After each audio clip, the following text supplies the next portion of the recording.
somewhere. We saw her earlier.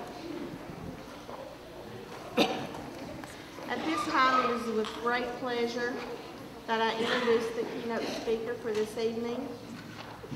Dr. Gary Patton has worked with St. Mary's Hospital for over 17 years. He has been our full-time faculty member for the last 2.5 years. And for the last year, he has been our Regional Enrollment Director in Region 3. He has also been the instructor and professor for many of these students. At this time, I would like to introduce Dr. Gary Patton, my friend and colleague.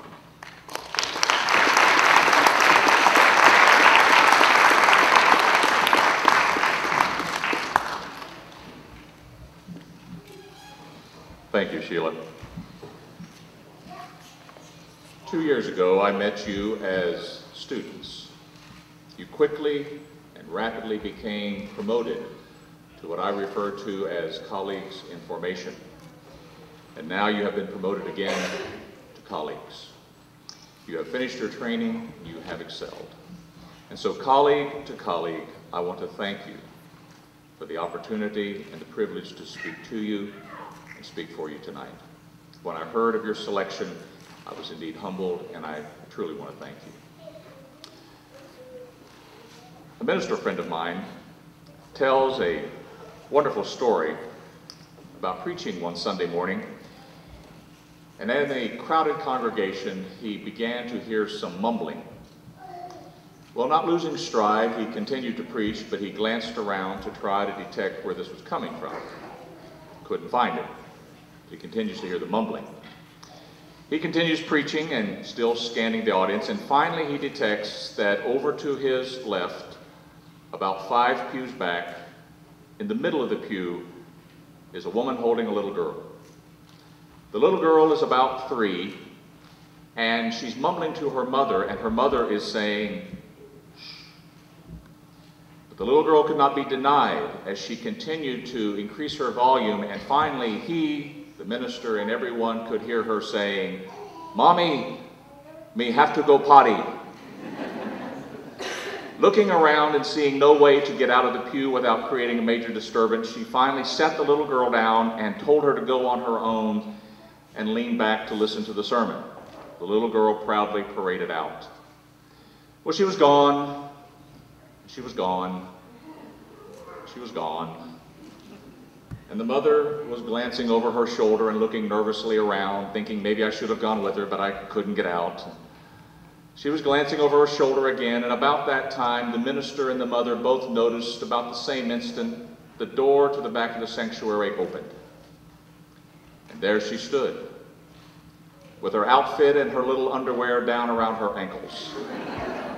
And she proceeded down the aisle looking for her mommy with the proud exclamation, "Mommy, me done now." To which the minister just had to resign himself and say, "Me too."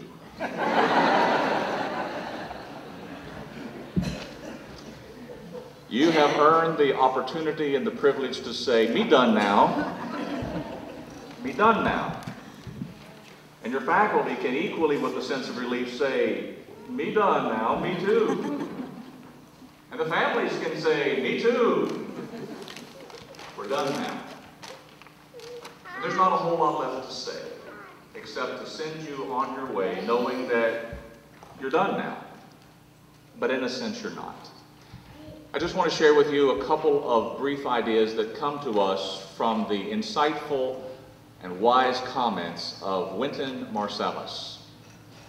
If you follow jazz music, you know Mr. Marsalis as a New Orleans renowned jazz musician, a trumpeter. And one of the things that highlights Mr. Marsalis' style and his music is what he refers to as improvisation. He says things like this, that he learned to play crescent-style music before he wanted to learn it. And in learning it, he was taught that when you play jazz music in Louisiana, you play it with swing. One time he made this comment, that you come with something to say and I come with something to say, and when we use good manners and swing, we can communicate. Referring to this idea of swing, that improvisation that he puts into his music, he was asked one time, are you not taking liberties with the copyrights? Are you not insulting the composer when you put your swing into this? And he said, I don't think so. There is no discredit intended to the composer. I certainly don't want to violate copyright laws, but he said, I have to make my statement. And I have to put my swing into the music, or it's not mine. And listen carefully to his next question.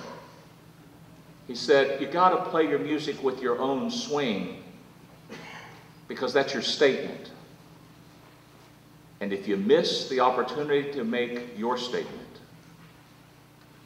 if you miss the opportunity to make your statement, whose statement are you going to make? I was struck with that. We have to make a statement, and we're either making somebody else's statement or we're making ours, but if you miss the chance to make your statement, then whose statement are you going to make?